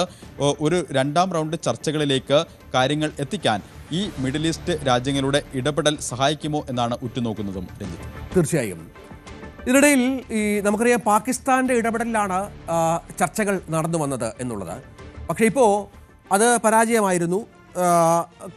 മധ്യസ്ഥ റോള് വഹിക്കാൻ പാകിസ്ഥാന് ഫലപ്രദമായി കഴിഞ്ഞില്ല എന്ന ആക്ഷേപം അതിനുശേഷം ആ രാജ്യം കേട്ടു. ഇപ്പോൾ പുറത്തു വരുന്ന മറ്റൊരു പ്രധാനപ്പെട്ട വിവരമെന്ന് പറയുന്നത് റഷ്യ, അതായത് വൻശക്തിയായ റഷ്യ ഈ ചർച്ചകളിൽ മധ്യസ്ഥത വഹിക്കാൻ തയ്യാറാണ് എന്ന് റഷ്യൻ പ്രസിഡന്റ് വ്ളാഡിമിർ പുടിൻ വ്യക്തമാക്കുകയാണ്. ഇത്തരത്തിൽ റഷ്യ വരുമ്പോൾ ഇറാന്റെ യുറേനിയം അടക്കം തങ്ങൾ സൂക്ഷിക്കാമെന്നുൾപ്പെടെയുള്ള ഫോർമുലകൾ ഇവർ മുന്നോട്ട് വെച്ചിട്ടുണ്ട്. കാരണം യുറേനിയം സമ്പുഷ്ടീകരണമാണല്ലോ ഇപ്പോൾ ഏറ്റവും പ്രധാനപ്പെട്ട ഒരു വിഷയമായി ഈ ചർച്ചകൾ പൊളിയാൻ ഉള്ള കാരണമായി മാറിയത്. ഇറാൻ പ്രസിഡന്റ് മസൂദ് പെസഷ്കിയാനുമായി പുടിൻ ഫോണിൽ സംസാരിച്ചു. ഇറാന് ഈ മധ്യസ്ഥ ശ്രമം സമ്മതമാണ് എന്നാണ് മനസ്സിലാക്കേണ്ടത്. അമേരിക്ക കൂടി പക്ഷെ നമുക്കറിയാം ഈ വിഷയത്തിൽ സമ്മതം അറിയിക്കേണ്ടി വരും. കാരണം ഇറാനും അമേരിക്കയും തമ്മിലാണ് ചർച്ച നടത്തേണ്ടത്. റഷ്യയും അമേരിക്കയും അത്ര സുഖത്തിലുള്ള രാജ്യങ്ങളല്ല എന്ന് നമുക്കറിയാം. അവിടെയാണ് അമേരിക്കയുടെ കൂടി സമ്മതം ഈ ചർച്ചകൾക്ക് ആവശ്യമായി വരുന്നത്. ട്രംപിൻ്റെ തീരുമാനത്തെ, ഇപ്പോൾ ഈ ഹോർമൂസിൽ നിയന്ത്രണം ഏർപ്പെടുത്താനുള്ള ട്രംപിൻ്റെ തീരുമാനത്തെ അതിനിശ്ചിതമായി റഷ്യ വിമർശിച്ച പശ്ചാത്തലവും വളരെ പ്രധാനപ്പെട്ട ഒന്നാണ്. മറ്റൊന്നാണ് ഈ ഇറാനെ റഷ്യ സഹായിക്കുന്നു എന്നുള്ള അമേരിക്കൻ വിമർശനം തുടരുന്നു എന്നുള്ളത്. വളരെ പ്രധാനപ്പെട്ട നയതന്ത്ര രഹസ്യങ്ങളടക്കം ഇറാന് ചോർത്തിക്കൊടുക്കുന്നു എന്നുള്ള വിമർശനം അമേരിക്ക ഉന്നയിക്കുന്ന സാഹചര്യവും നിർണായകമാണ്. കാർത്തിക്, ഇപ്പോൾ പാകിസ്ഥാൻ്റെ മധ്യസ്ഥ ചർച്ച പൊളിഞ്ഞു. അതുമായി ബന്ധപ്പെട്ട് വലിയ പേരുദോഷം ആ രാജ്യം കേട്ടു. ഇപ്പോൾ റഷ്യ ഇടപെടുമ്പോൾ ഇറാനുമായി അത്ര അടുപ്പമുള്ള ഒരു രാജ്യമായതുകൊണ്ട് തന്നെ, ഒപ്പം ആഗോള സാമ്പത്തിക ശക്തി എന്ന നിലയിലുള്ള അഡ്വാൻറ്റേജ് കൂടി റഷ്യയ്ക്കുള്ള സ്ഥിതിക്ക് ഇതിനെ അമേരിക്ക കൂടി സമ്മതിച്ചാൽ ഒരു മധ്യസ്ഥ ശ്രമം അത് ഫലപ്രദമാകുമെന്ന് കരുതാമോ? യുക്രൈനുമായി നിലവിൽ യുദ്ധത്തിലുള്ള രാജ്യമാണ് റഷ്യ. അങ്ങനെ യുദ്ധത്തിലുള്ള രാജ്യം റഷ്യയുമായി പല ഘട്ടങ്ങളിലും ഈ യുദ്ധം പരിഹരിക്കാൻ, അതായത് റഷ്യ യുക്രൈൻ യുദ്ധം അവസാനിപ്പിക്കാനുള്ള നയതന്ത്ര ഇടപെടലുകൾ പല കോണുകളിൽ നിന്നും ഉണ്ടായി. അതിനോടൊക്കെ റഷ്യൻ പ്രസിഡന്റ് വ്ളാഡിമിർ പുടിൻ്റെ സമീപനം എന്തായിരുന്നു എന്ന് നമ്മൾ കണ്ടതാണ്. പക്ഷേ ഈ ഘട്ടത്തിൽ ഇസ്ലാമാബാദ് ചർച്ചകൾ പരാജയപ്പെട്ടതിന് പിന്നാലെ റഷ്യയുടെ ഭാഗത്ത് നിന്ന് സജീവമായ ഇടപെടലുകൾ ഈ പശ്ചിമേഷ്യൻ യുദ്ധം അവസാനിപ്പിക്കാൻ ഉണ്ടാകുന്നു എന്നത് ശ്രദ്ധേയമാണ്. മധ്യസ്ഥ ശ്രമങ്ങൾക്ക് മുൻകൈയെടുക്കാൻ തയ്യാറാണ് എന്നുവരെ ഒരു ഘട്ടത്തിൽ റഷ്യൻ പ്രസിഡന്റ് വ്ളാഡിമിർ പുടിൻ വ്യക്തമാക്കി. നേരത്തെ രഞ്ജിത്ത് പറഞ്ഞതുപോലെ ഇറാൻ പ്രസിഡന്റ് മസൂദ് പെസഷ്കിയാനുമായി റഷ്യൻ പ്രസിഡന്റ് ചർച്ച നടത്തി. ഈ ചർച്ചയിലാണ് മധ്യസ്ഥ ശ്രമങ്ങൾക്ക് നേതൃത്വം നൽകാൻ തയ്യാറാണെന്നും ആവശ്യമായ ചർച്ചകൾക്ക് സന്നദ്ധമാണെന്നും അതിന് തയ്യാറാണെന്നുമൊക്കെ റഷ്യ വ്യക്തമാക്കിയത്. ഈ യുദ്ധം ആരംഭിക്കുന്നതിന് മുൻപ് തന്നെ ഇറാനിലെ സമ്പുഷ്ടീകരിച്ച ഒരു യുറേനിയം, അതായത് ആണവായുധമാക്കാൻ കെൽപ്പുള്ള രീതിയിൽ 60% സമ്പുഷ്ടീകരിച്ച 400 കിലോഗ്രാം യുറേനിയം ഇറാൻ്റെ കൈവശം ഉണ്ടായിരുന്നു. അത് ഇറാന് പുറത്തേക്ക് കൊണ്ടുപോകണം എന്നതായിരുന്നു അമേരിക്ക മുന്നോട്ട് വെച്ച പ്രധാനപ്പെട്ട ആവശ്യം. ആ ഘട്ടം മുതൽ തന്നെ പുടിൻ വ്യക്തമാക്കിയത് ഈ യുറേനിയം റഷ്യയിലേക്ക് കൊണ്ടുപോകാൻ തയ്യാറാണ് എന്നതായിരുന്നു. ഇപ്പോഴും മുന്നോട്ട് വയ്ക്കുന്ന ഫോർമുലകളിൽ ഒന്ന് അതുതന്നെയാണെന്ന് മനസ്സിലാക്കണം. അതായത് സമ്പുഷ്ടീകരിച്ച് സൂക്ഷിച്ചിരിക്കുന്ന യുറേനിയം, അതായത് ആണവായുധമാക്കാൻ കെൽപ്പുള്ള, ആണവ പോർമുനയ്ക്ക് കെൽപ്പുള്ള ശേഷിയുള്ള ആ യുറേനിയം കൈമാറാൻ ഇറാൻ സന്നദ്ധമായാൽ അത് കൊണ്ടുപോകാൻ തയ്യാറാണെന്ന് റഷ്യയും വ്യക്തമാക്കുന്നു. പക്ഷേ ഇതിനോടൊക്കെ അമേരിക്കയുടെ നിലപാട് എങ്ങനെയിരിക്കും എന്നതിനെ ആശ്രയിച്ചിരിക്കും തുടർന്നുള്ള ചർച്ചകൾ. എന്തായാലും റഷ്യയ്ക്ക് പുറമെ തുർക്കി അടക്കമുള്ള രാജ്യങ്ങൾ ഈ ഘട്ടത്തിൽ സജീവമായ ഇടപെടലുകൾ നടത്തുന്നുണ്ട്. ചില അന്താരാഷ്ട്ര മാധ്യമങ്ങൾ റിപ്പോർട്ട് ചെയ്യുന്നതനുസരിച്ച് വ്യാഴാഴ്ച ഒരു 2ാം റൗണ്ട് ചർച്ചകൾക്ക് വഴിയൊരുങ്ങും. അതൊരു പക്ഷേ തുർക്കിയിലോ ജനീവയിലോ ആയിരിക്കും എന്നാണ് പുറത്തുവരുന്ന റിപ്പോർട്ടുകൾ. അല്പം മുമ്പ് US പ്രസിഡന്റ് ട്രംപിൻ്റെയും അതോടൊപ്പം തന്നെ JD വാൻസിൻ്റെയും ഒക്കെ പ്രതികരണം മണിക്കൂറുകൾക്ക് മുൻപുണ്ടായിരുന്നു. ആ പ്രതികരണങ്ങളിൽ ട്രംപ് വ്യക്തമാക്കുന്നത് ഇറാൻ വാണ്ട്സ് എ ടോക്സ്, അതായത് ഇറാൻ ഒരു ചർച്ചകൾക്ക് സന്നദ്ധത അറിയിച്ചിട്ടുണ്ട് എന്ന തരത്തിലായിരുന്നു ട്രംപിൻ്റെ പ്രതികരണം. മാത്രമല്ല പന്ത് ഇപ്പോൾ ഇറാൻ്റെ കോർട്ടിലാണെന്ന് JD വാൻസും വ്യക്തമാക്കി. അതായത് പുതിയ സാഹചര്യങ്ങൾ ഉരുത്തിരിയും. ഹോർമൂസിലെ ഈ സമ്മർദ്ദം ഒരു പക്ഷേ ഇറാന് വലിയ തോതിൽ പിടിച്ചു നിൽക്കാൻ കഴിയുന്ന ഒന്നായിരിക്കില്ല. മാത്രമല്ല അത് അവരെ സാമ്പത്തികമായി വലിയ തോതിൽ ബാധിക്കുകയും മറ്റ് രാജ്യങ്ങൾ ഇറാനുമേൽ സമ്മർദ്ദം ശക്തമാക്കുന്ന സാഹചര്യങ്ങളിലേക്ക് കാര്യങ്ങൾ എത്തിക്കുകയും ചെയ്തിരിക്കുന്നു. അങ്ങനെ വരുമ്പോൾ ഒരു 2ാം റൗണ്ട് ചർച്ചകൾക്കുള്ള സാധ്യതകൾ അത്ര വിദൂരമല്ല. ഏപ്രിൽ 21 വരെയാണ് നിലവിൽ വെടിനിർത്തലിനുള്ള കാലാവധി. അതായത് ഇനി 9 ദിവസം മാത്രമേ ബാക്കിയുള്ളൂ. ഈ 9 ദിവസത്തിനുള്ളിൽ 2ാം ഘട്ട ചർച്ചകൾ നടക്കേണ്ടതുണ്ട്. കാരണം വെടിനിർത്തലിന് മുമ്പ് തന്നെ ചർച്ചകൾ പൂർത്തിയാക്കണമെന്നായിരുന്നു നേരത്തെ രാജ്യങ്ങൾ തമ്മിലുള്ള ധാരണ. ഇതനുസരിച്ച് ഒരു ചർച്ച ഉരുത്തിരിയും എന്ന് തന്നെയാണ് ലോകരാജ്യങ്ങൾ ഇപ്പോൾ പ്രതീക്ഷിക്കുന്നത്. കാർത്തിക്, തുടരുക. ഇപ്പോൾ നമുക്ക് വരുന്ന മറ്റൊരു പ്രധാനപ്പെട്ട വാർത്ത, അത് കഴിഞ്ഞ ദിവസം തന്നെ സംഭവിച്ചതാണ്. ട്രംപ് മാർപ്പാപ്പ തർക്കം അതിരൂക്ഷമായി തുടരുകയാണ്. മാപ്പ് പറയില്ല എന്ന് ട്രംപ് നേരത്തെ മാർപ്പാപ്പയെ അത് നിശിതമായി വിമർശിച്ചിരുന്നു. ട്രംപിൻ്റെ യുദ്ധക്കൊതിയാണ് മാർപ്പാപ്പ എതിർത്തത്. അതിൽ ശക്തമായ നിലപാട് മാർപ്പാപ്പ സ്വീകരിച്ചത് ആഗോളതലത്തിൽ വലിയ സ്വീകാര്യത കിട്ടിയിരുന്നു. പക്ഷേ ഈ കുറ്റകൃത്യങ്ങളോടുള്ള മൃദു സമീപനം സ്വീകരിക്കുന്ന ആളാണ് മാർപ്പാപ്പ എന്നാണ് ഇപ്പോൾ ട്രംപിൻ്റെ വീണ്ടുമുള്ള അവകാശവാദം. ഈ വിഷയത്തിൽ താൻ ഒരിക്കലും മാപ്പ് പറയാൻ തയ്യാറല്ല എന്ന് ട്രംപ് പറയുന്നു. തൻ്റെ ഭരണകൂടത്തിൻ്റെ ഇറാൻ നയങ്ങളെ എതിർക്കുന്നതിനെയും വലിയ തോതിൽ വിമർശിക്കുകയാണ് ട്രംപ് എന്നുള്ളതാണ്. അതേസമയം രാഷ്ട്രീയ സമ്മർദ്ദങ്ങൾക്ക് വഴങ്ങില്ല എന്ന് അമേരിക്കക്കാരൻ കൂടിയായ ലിയോ 14 മാർപ്പാപ്പ അസന്നിഗ്ധമായി വ്യക്തമാക്കുകയാണ്. സന്ദേശങ്ങൾ സുവിശേഷത്തിൽ അധിഷ്ഠിതമാണ്. യുദ്ധത്തിന് താനും തൻ്റെ സഭയും എതിരാണ്. ആ നിലപാടിൽ ഉറച്ചു നിൽക്കും എന്നാണ് മാർപ്പാപ്പ പറയുന്നത്. ഭരണകൂടത്തെയോ സത്യം ഉറക്കെ പറയുന്നതിനെയോ താൻ ഭയപ്പെടുന്നില്ല എന്നും അദ്ദേഹം വ്യക്തമാക്കുകയാണ്. സമാധാനത്തിന് വേണ്ടി വീണ്ടും വീണ്ടും ശബ്ദമുയർത്തുമെന്നുള്ളത് സഭയുടെ ദൗത്യമാണ് എന്നാണ് പറയുന്നത്. ഒപ്പം അദ്ദേഹം പറഞ്ഞു വെക്കുന്നത് യുദ്ധത്തിനെതിരെ സംസാരിക്കാൻ തനിക്ക് ധാർമ്മികമായ ഉത്തരവാദിത്തമുണ്ടെന്നും അസന്നിഗ്ധമായി വ്യക്തമാക്കുകയാണ് മാർപ്പാപ്പ എന്നത് ശ്രദ്ധേയമാണ്. ഇതിനിടയിൽ ഇത്തരം രൂക്ഷ വിമർശനത്തിന് പിന്നാലെ മറ്റൊരു പ്രധാനപ്പെട്ട വിവരം, സ്വയം യേശുവായി ചിത്രീകരിച്ച് തൻ്റെ സമൂഹമാധ്യമമായ ട്രൂത്ത് സോഷ്യലിലൂടെ രംഗത്ത് വരുന്ന ട്രംപിൻ്റെ കാഴ്ചയാണ്. ഇത് വലിയ വിമർശനമാണ് ആഗോളതലത്തിൽ ഉയർത്തിയത്. ട്രംപിൻ്റെ പോസ്റ്റിൽ രോഗശാന്തി നൽകുന്ന യേശുവായി സ്വയം ചിത്രീകരിക്കുന്ന AI ചിത്രമാണ് പങ്കുവച്ചത്. നമുക്കറിയാം, ട്രൂത്ത് സോഷ്യൽ ഉപയോഗിക്കുന്ന സോഷ്യൽ മീഡിയയിൽ ട്രൂത്ത് സോഷ്യലിനോട് ഏറെ പ്രിയമുള്ള ഒരാൾ കൂടിയാണ് ട്രംപ്. തൻ്റെ പ്രസ്താവനകൾ, തൻ്റെ യുദ്ധപ്രഖ്യാപനങ്ങളൊക്കെ ട്രൂത്ത് സോഷ്യലിൽ കൂടിയാണ് ട്രംപ്. വെല്ലുവിളികളും മറ്റും പങ്കുവെക്കുന്നത് പലപ്പോഴും ട്രൂത്ത് സോഷ്യലിലൂടെയാണ്. ഇവിടെയാണ് യേശുവിനോട് ഉപമിച്ചുകൊണ്ടുള്ള, തന്നെ സ്വയം യേശുവായി ചിത്രീകരിക്കുന്ന ഒരു AI ചിത്രം ട്രംപ് പങ്കുവെക്കുന്നത്. അമേരിക്കൻ പതാകയുടെ പശ്ചാത്തലത്തിലുള്ളതാണ് ഈ ചിത്രം എന്നുള്ളതാണ് ഏറ്റവും ശ്രദ്ധേയമായുള്ളത്. പ്രേക്ഷകർക്ക് ഈ ചിത്രം, ഇപ്പോൾ ലോകമാകെ വൈറലായ ഈ ചിത്രം നമ്മുടെ സ്ക്രീനിൽ കൂടി കാണാം. സൈനികർ, വിമാനങ്ങൾ, നഴ്സുമാർ, രോഗികൾ എന്നിവരെയൊക്കെ ഉൾപ്പെടുത്തിയുള്ള ഈ ചിത്രത്തിൽ താന് ഇവരുടെയൊക്കെ ഏതോ വലിയ തലപ്പത്തുള്ള ഒരാളാണ് എന്ന് വ്യക്തമാക്കുന്ന ഒരു ദൃശ്യം കൂടിയാണ്. ശരിക്കും ആഗോള തലത്തിലുള്ള ക്രിസ്തുമത വിശ്വാസികളെ അപമാനിക്കുന്ന ഒരു ചിത്രം കൂടിയാണ് ഇത് എന്നുള്ള വ്യാഖ്യാനമാണ് വന്നിരിക്കുന്നത്. സെയിൻറ്റ് പീറ്റേഴ്സ് ബസിലിക്കയിൽ ശനിയാഴ്ച നടന്ന പ്രാർത്ഥനാ ശുശ്രൂഷയ്ക്കിടെ യുദ്ധം അവസാനിപ്പിക്കാൻ മാർപ്പാപ്പ ആഹ്വാനം ചെയ്തിരുന്നു. ഇത് ട്രംപ് ഭരണകൂടത്തിന് വിമർശനവും ഉണ്ടായിരുന്നു. അതിന് പിന്നാലെയാണ് ഈ ചിത്രം പ്രത്യക്ഷപ്പെട്ടത്. പക്ഷേ വിമർശനം ആഗോളതലത്തിൽ ഉയർന്നതിനെ തുടർന്ന് മണിക്കൂറുകൾക്കുള്ളിൽ ഈ ചിത്രം ട്രംപ് പിൻവലിക്കുന്ന പശ്ചാത്തലം കൂടി ഉണ്ടാവുകയാണ്. ഇതിപ്പോൾ വലിയ ചർച്ചയാകുന്നു ലോകത്ത്. സഭകളുടെ വിമർശനം ഇതുമായി ബന്ധപ്പെട്ട് വരുന്നു. കാർത്തിക്, ഇതിപ്പോൾ ട്രംപിൻ്റെ ഭാഗത്തുനിന്നുള്ള ഇത്തരം പ്രവർത്തികൾ ആദ്യമായല്ല. അദ്ദേഹത്തിന് പലതരത്തിലുള്ള ജൽപ്പനങ്ങളും പ്രവർത്തികളുമൊക്കെ വലിയ വിമർശന വിധേയമായിട്ടുണ്ട്. കിറുക്കൻ പ്രസിഡന്റ് എന്ന് ട്രംപിന്റെ ശത്രുക്കൾ പലപ്പോഴും വിശേഷിപ്പിക്കുന്നതും പ്രധാനമാണ്. ഇപ്പോൾ ശരിക്കും എന്താണ് ട്രംപിന് സംഭവിച്ചത് എന്നുള്ള ചർച്ചയിലാണ് ലോകരാജ്യങ്ങൾ, അല്ലേ? ഈ വെടിനിർത്തലിന് മുൻപ് തന്നെ ട്രംപും മാർപ്പാപ്പയെ ലക്ഷ്യമിട്ടുകൊണ്ടുള്ള പല വിമർശനങ്ങളും നടത്തിയിരുന്നു. അതിനുള്ള മറുപടിയും വത്തിക്കാനിൽ നിന്ന് വന്നിരുന്നു. ഇപ്പോൾ ഏറ്റവും ഒടുവിൽ ഇറ്റാലിയൻ പ്രധാനമന്ത്രിയുടെ പ്രതികരണങ്ങൾ കൂടി വരുന്നുണ്ട് ഈ ഘട്ടത്തിൽ. അതായത് ട്രംപിൻ്റെ ഈ നിലപാട് ഒരിക്കലും അംഗീകരിക്കാൻ ആകില്ല എന്ന തരത്തിൽ ഇറ്റാലിയൻ പ്രധാനമന്ത്രിയുടെ നിലപാട് കൂടി വന്നിരിക്കുന്നു. അതായത് വലിയ രാഷ്ട്രീയ ചർച്ചകൾക്ക് ട്രംപിൻ്റെ ഈ ട്രൂത്ത് സോഷ്യലിലെ പോസ്റ്റും അതോടൊപ്പം തന്നെ അടുത്ത കാലത്തായി പോപ്പിനെതിരെ ഉന്നയിച്ച വിമർശനങ്ങളും ചർച്ചയാവുകയാണ്. നേരത്തെ ഇറാനെ ആണവായുധം സ്വന്തമാക്കാൻ അനുവദിക്കുന്ന തരത്തിലാണ് പോപ്പിൻ്റെ നിലപാടുകൾ. അത് ഇറാനെ ആണവായുധം സ്വന്തമാക്കാൻ അനുവദിക്കുന്നതിൽ തെറ്റില്ല എന്ന തരത്തിലുള്ള പ്രതികരണങ്ങളാണ് പോപ്പിൻ്റെ ഭാഗത്തു നിന്നുണ്ടാകുന്നത് എന്ന ശക്തമായ വിമർശനം ട്രംപ് ഉന്നയിച്ചിരുന്നു. ഇതിന് പിന്നാലെയാണ് മറുപടിയുമായി മാർപ്പാപ്പയും രംഗത്തെത്തിയത്. സ്വാഭാവികമായും ഇപ്പോൾ രാഷ്ട്രീയ പ്രതികരണങ്ങളിൽ നിന്ന് മാർപ്പാപ്പ വിട്ടുനിൽക്കണം എന്നൊരു പ്രതികരണം JD വാൻസിൻ്റെ ഭാഗത്തു നിന്നും ഉണ്ടാകുന്നു, അമേരിക്കൻ വൈസ് പ്രസിഡന്റ്.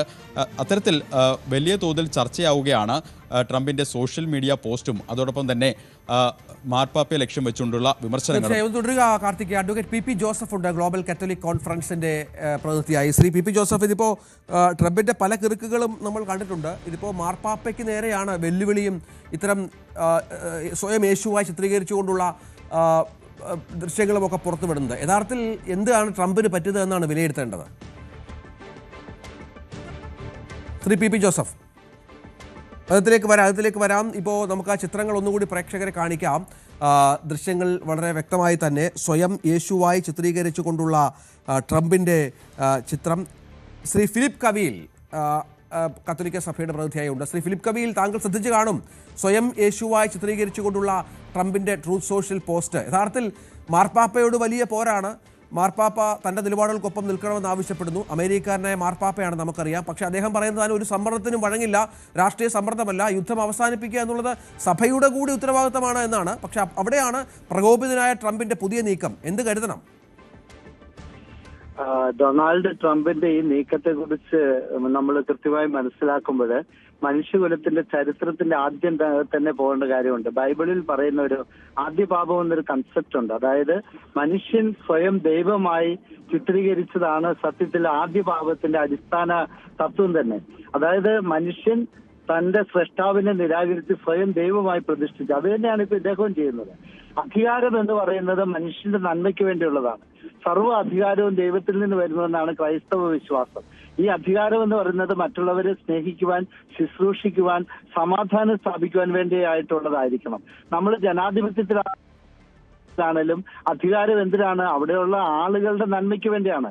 ഈ മാന്യദേഹം ഡൊണാൾഡ് ട്രംപ് എന്ന് പറയുന്ന അമേരിക്കയുടെ പ്രസിഡന്റ് ആണ്. അദ്ദേഹത്തിന് അമേരിക്കയുടെ ശക്തി മുഴുവൻ ഉണ്ടെന്നുള്ളത് നമുക്കറിയാം. പക്ഷെ ഈ ശക്തി തന്നിൽ അർപ്പിക്കപ്പെട്ടിരിക്കുന്ന അധികാരം എന്തിനു വേണ്ടി ഉപയോഗിക്കുന്നു എന്നുള്ളതാണ് പ്രസക്തം. അവിടെയാണ് പോപ്പ് ലിയോ മാർപ്പാപ്പയുടെ വാക്കുകൾ പ്രസക്തമാകുന്നത്.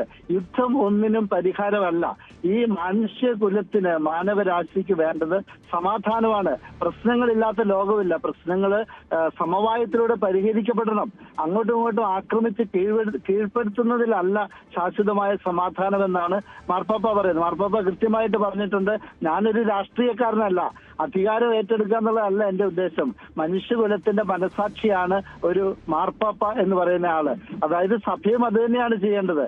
ഈ ഹിന്ദു ആണേലും ക്രിസ്ത്യൻ ആണേലും മുസ്ലിം ആണേലും ഈ ലോകത്തിലെ എല്ലാവർക്കും സമാധാനത്തോടെ ജീവിക്കാനുള്ള ഒരു അവസ്ഥ സംജാതമാക്കണം. അതാണ് ഭരണാധികാരികളുടെ അടിസ്ഥാനപരമായ ധർമ്മം എന്ന് പറയുന്നത്. അതാണ് മാർപ്പാപ്പ പറഞ്ഞത്. അത് പറയുമ്പോൾ മാർപ്പാപ്പയ്ക്കെതിരായി പറയുന്ന ട്രംപ് ഒരു നശീകരണ ശക്തിയുടെ ഒരു ലക്ഷണമായിട്ട് നമ്മൾ കാണണം. ഇത് ആരാണേലും ഇത് നമുക്ക് എല്ലാവർക്കും ഇത് ബാധകമാണ്.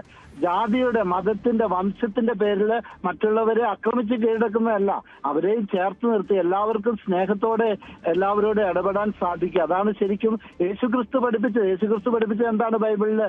ശത്രുവിനെ പോലും സ്നേഹിക്കാനാണ് പറഞ്ഞത്. അല്ലാതെ നിന്റെ ശത്രു ശത്രുക്കളെ ഉന്മൂലനം ചെയ്യാനല്ല ബൈബിളിൽ പറഞ്ഞിരിക്കുന്നത്. ഇത് പറയുമ്പോൾ ചിലർ പറയും പഴയ നിയമത്തില് അങ്ങനെ അല്ലല്ലോ കാണുന്നത്. പഴയ നിയമത്തിൽ നിന്നും എത്രയോ വ്യതിചരിച്ച് പുതിയ നിയമത്തിലേക്ക് അതിന്റെ പൂർത്തീകരണത്തിലേക്ക് എത്തുമ്പോൾ സ്നേഹമാണ് ഈ ഊഴിയുടെ അഖില സാരം എന്ന കവിയുടെ ആ പ്രകടനം തന്നെയാണ് ബൈബിളിലും പറയുന്നത്. സ്നേഹമാണ് ആത്യന്തികമായി നിലനിൽക്കുന്നത്. പരസ്പരം സ്നേഹിക്കുക, പരസ്പരം ക്ഷമിക്കുക, പരസ്പരം അംഗീകരിക്കുക, പരസ്പരം ചേർത്ത് പിടിക്കുക. അതാണ് മനുഷ്യകുലത്തിന്റെ നന്മയ്ക്ക് സമാധാനത്തിന് വേണ്ട. അതാണ് മാർപ്പാപ്പ പറയുന്നത്. അസന്നിഗ്ധമായി വ്യക്തമാക്കുകയും ചെയ്തു. ഫാദർ ഫിലിപ്പ് കബീലാണ് ഈ വിഷയത്തിൽ സംസാരിച്ചത്.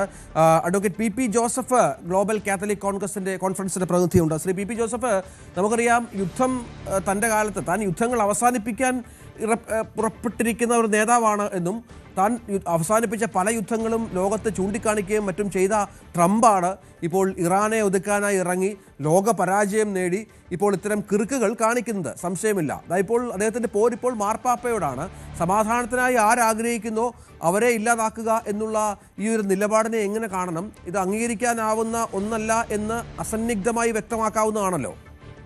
തീർച്ചയായും. അതായത് മാർപ്പാപ്പ വളരെ അസന്നിഗ്ധമായി പറഞ്ഞു. മറ്റു പലർക്കും ഇത് തുറന്നു പറയാൻ ധൈര്യമില്ലാത്തപ്പോൾ ആർക്കെങ്കിലും ധൈര്യം വേണ്ടേ എന്ന് പറഞ്ഞുകൊണ്ട് തന്നെയാണ് അമേരിക്കക്കാരനായ മാർപ്പാപ്പ ഈ വിഷയത്തിൽ ട്രംപിനോട് പ്രതികരിച്ചത്. നമുക്ക് ഈ ലോകത്തിൽ വേണ്ടത് ശാന്തിയും സമാധാനമാണ്, അല്ലാതെ യുദ്ധവും അക്രമവും അല്ല. ശിലായുഗത്തിലും മധ്യയുഗത്തിലും നടന്ന കണക്ക് അക്രമത്തിലൂടെയും യുദ്ധങ്ങളിലൂടെയും രാജ്യങ്ങൾ പിടിച്ചെടുക്കുകയും രാജ്യങ്ങളെ ഇല്ലാതാക്കുവാനും അല്ല ചെയ്യേണ്ടത്. ഈ ആധുനിക കാലഘട്ടത്തിൽ എല്ലാവർക്കും സമാധാനവും സമത്വവും ആണ് ആവശ്യമുള്ളത്. അതുകൊണ്ട് തന്നെ പരസ്പര ധാരണയിലൂടെ പരസ്പര സംസാരത്തിലൂടെ ലോകത്ത് സമാധാനം വരുത്തണം എന്നാണ് മാർപ്പാപ്പ ആഗ്രഹിക്കുന്നത്. പിന്നെ ട്രംപ് തന്റെ ഇച്ഛാഭംഗം കൊണ്ടും അമേരിക്കയുടെ പ്രസിഡന്റ് നിലയിലുള്ള അതിന്റെ അഹംഭാവത്തിന്റെ മൂർത്തിഭാവം ആയതുകൊണ്ടും ഒക്കെ ഇങ്ങനെ പെരുമാറുന്നു എന്ന് മാത്രമേ ഉള്ളൂ. അല്ലെങ്കിൽ മറ്റു രാജ്യങ്ങളൊന്നും ഈ കാര്യത്തിൽ ട്രംപിനെ തിരുത്തുവാനോ എന്തുകൊണ്ട് നമ്മൾ ചിന്തിച്ചു പോകേണ്ട ഒരു കാര്യം കൂടെ. ലോകക്രമത്തിന് മാറ്റം വന്നിരിക്കുന്നു. UN പരാജയപ്പെട്ടിരിക്കുന്നു, യുണൈറ്റഡ് നേഷൻ പരാജയപ്പെട്ടിരിക്കുന്നു. ലോകത്തിൽ ഒരു ശക്തിക്കും ഇത്തരം കാര്യങ്ങൾ ഇടപെടാനോ യുദ്ധം അവസാനിപ്പിക്കാനോ സാധിക്കാത്ത അവസ്ഥയിലേക്ക് പോയിരിക്കുന്നു. മറ്റ് രാജ്യങ്ങളൊന്നും തന്നെ ഒന്നും മിണ്ടാത്ത അവസ്ഥയിലേക്ക് എത്തിയിരിക്കുന്നു.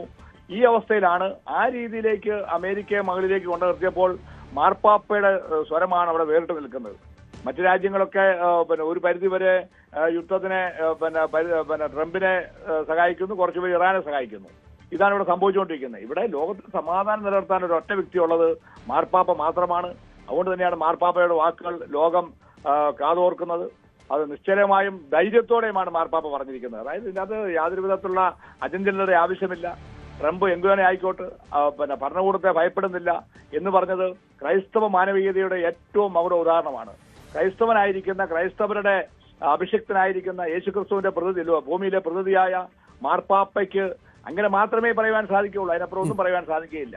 അതുകൊണ്ട് തന്നെയാണ് ഈ ലോകത്ത് ഒരു പരിധിവരെ സമാധാനം നിലനിൽക്കുന്നതും ശാന്തി നിറമാടുന്നതും ഈ ക്രൈസ്തവ വിശ്വാസം ഈ ലോകത്തിലുള്ളതിന്റെ കൊണ്ട് മാത്രമാണ് എന്ന് ഞാൻ വിശ്വസിക്കുന്ന ആളാണ് ഞാൻ. അതുകൊണ്ട് തന്നെ മാർപ്പാപ്പയുടെ ആ വാക്കുകളെ പൂർണ്ണമായും നമ്മൾ പിന്തുണയ്ക്കുകയും ചെയ്യുന്നു. തീർച്ചയായും നന്ദി ശ്രീ അഡ്വക്കേറ്റ് പി ജോസഫ് താങ്കളുടെ പ്രതികരണത്തിന്. ഏതായാലും സഭകൾ ഈ വിഷയത്തിൽ രംഗത്ത് വരും ദിവസങ്ങളിൽ ട്രംപിനെതിരെ എന്ന കാര്യത്തിൽ സംശയമില്ല. സ്വയം യേശുവായി ചിത്രീകരിക്കുക എന്നൊക്കെ പറയുമ്പോൾ വിശ്വാസ സമൂഹത്തെ വലിയ തോതിൽ അത് വ്രണപ്പെടുത്തുന്ന ഒരു കാര്യം തന്നെയാണ്. യഥാർത്ഥത്തിൽ ട്രംപിന് എന്ത് സംഭവിച്ചു എന്നുള്ളത് അമേരിക്കയിലും ഇതുമായി ബന്ധപ്പെട്ട് വ്യാപകമായ എതിർപ്പുകൾ ഉയരുന്നുണ്ട് എന്നാണ് നമുക്ക് മനസ്സിലാക്കേണ്ടത്. അത് വളരെ പ്രധാനപ്പെട്ട ഒന്നായി മാറുന്നുണ്ട്. ട്രംപിൻ്റെ യുദ്ധക്കൊതി, ട്രംപിൻ്റെ യുദ്ധവുമായി ബന്ധപ്പെട്ട പരാജയം, നീക്കമൊക്കെ അമേരിക്കയിൽ വ്യാപകമായി ചർച്ചയായിട്ടുണ്ട്.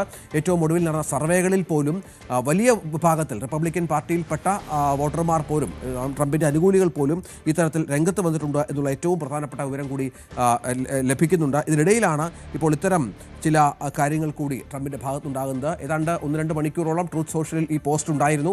വിമർശനം ഉയർന്നതിനെ തുടർന്നാണ് ഈ ചിത്രം അദ്ദേഹം പിൻവലിക്കുകയും മറ്റും ചെയ്തത്. സ്വയം യേശുവായി ചിത്രീകരിച്ച് രോഗശാന്തി നൽകുന്ന യേശുവായി സ്വയം ചിത്രീകരിച്ചുള്ള AI ചിത്രം.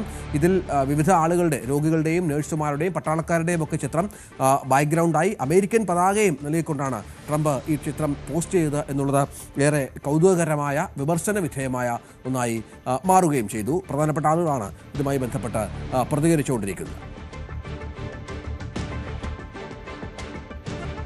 നമുക്ക് മറ്റൊരു വാർത്തയിലേക്ക് പോകണം.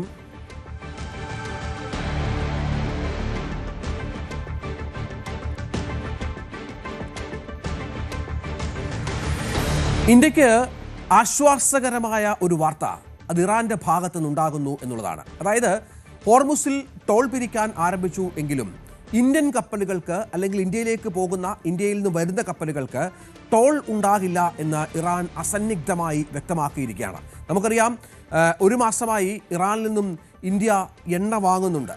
കഴിഞ്ഞ 2 ദിവസത്തിനിടെ 2 പ്രധാനപ്പെട്ട കപ്പലുകൾ, ഇറാൻ കപ്പലുകൾ എണ്ണയുമായി ഇന്ത്യയിൽ എത്തിച്ചേർന്ന പശ്ചാത്തലം നിർണായകമാണ്. ഇറാനെ സംബന്ധിച്ചിടത്തോളം വലിയ ആശ്വാസകരമാണ്. ഇത്ര വലിയ ഉപരോധത്തിനിടയിലും ഇറാനെ സഹായിക്കുന്ന ഒരു രാജ്യമായി ഇന്ത്യയെ അവർ കാണുന്ന പശ്ചാത്തലം കൂടിയുണ്ട്. ഇന്ത്യൻ കപ്പലുകൾക്ക് സുരക്ഷിത പാത ഒരുക്കും എന്നുള്ള വാഗ്ദാനം കൂടി ഇറാന്റെ ഭാഗത്ത് നിന്ന് ഉണ്ടാകുന്നു എന്നുള്ളത് ഏറ്റവും നിർണായകമായ ഒന്നാണ്. അതായത് ഇന്ത്യയെ ഒരു തരത്തിലും ഈ ടോൾ പിരിവ് ബാധിച്ചിട്ടില്ല എന്നും ഇന്ത്യയുടെ എണ്ണയും LPG വിതരണത്തിൻ്റെ പകുതിയോളം ഹോർമുസിലൂടെയാണ് നമുക്കറിയാം. ബുദ്ധിമുട്ടേറിയ ഈ സമയത്ത് ഇന്ത്യയുമായി ഞങ്ങൾക്ക് നല്ല ബന്ധമാണ് ഉള്ളതെന്നും ഇറാനും ഇന്ത്യയും പങ്കുവെക്കുന്നത് പൊതുവായ താല്പര്യങ്ങളാണെന്നും ഹോർമുസ് കടക്കാൻ ടോൾ ഈടാക്കിയിട്ടില്ല എന്നും ഇന്ത്യൻ സർക്കാരിനോട് ചോദിക്കാവുന്നതാണെന്നും ഡൽഹിയിലെ ഇറാൻ എംബസിയിൽ നടന്ന വാർത്താ സമ്മേളനത്തിൽ ഇറാൻ അംബാസിഡർ മുഹമ്മദ് ഫത്താലി വ്യക്തമാക്കുകയാണ്. ഇത് വളരെ പ്രധാനപ്പെട്ട ഒന്നാണ്. US ഉപരോധത്തെ തുടർന്ന് പേർഷ്യൻ ഗൾഫിൽ സംഘർഷം നിലനിൽക്കുന്ന ഈ സാഹചര്യത്തിലും ഇന്ത്യൻ കപ്പലുകൾക്ക് ഇത്തരത്തിലുള്ള ഇളവുണ്ട് എന്നുള്ളത്, ഒപ്പം സുരക്ഷിത പാത ഉണ്ട് എന്നുള്ളത് നമ്മുടെ നയതന്ത്ര വിജയമായി കൂടി കണക്കാക്കേണ്ടി വരും. VR കാർത്തിക് വിവരങ്ങളുമായി ചേരും. കാർത്തിക്, ഇതിപ്പോൾ വളരെ പ്രധാനപ്പെട്ട ഒരു നിരീക്ഷണം, ഒരു വിവരമാണ് പുറത്തു വരുന്നത്.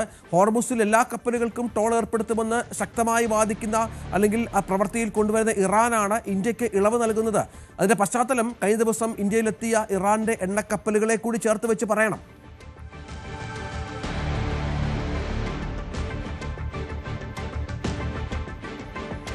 എണ്ണ വാങ്ങുന്നതിനിടയിലാണ് ഈ ഉറപ്പ്. ഇപ്പോൾ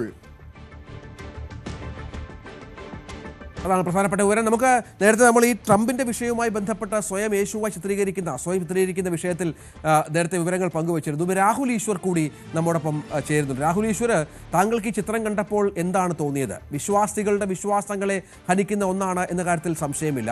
നേരത്തെ ഞാൻ പറഞ്ഞതുപോലെ ലോകതലത്തിലുള്ള യുദ്ധങ്ങളെല്ലാം അവസാനിപ്പിക്കും എന്ന് പറഞ്ഞ ട്രംപാണ് ഇറാനെതിരെ പോരാട്ടത്തിനിറങ്ങി സ്വയം പരാജിതനായി മാറി നിൽക്കുന്ന പശ്ചാത്തലം ഉണ്ടാകുന്നത്. വെല്ലുവിളികൾ മാത്രമാണ് ട്രംപിൻ്റെ ഭാഗത്ത് നിന്ന്.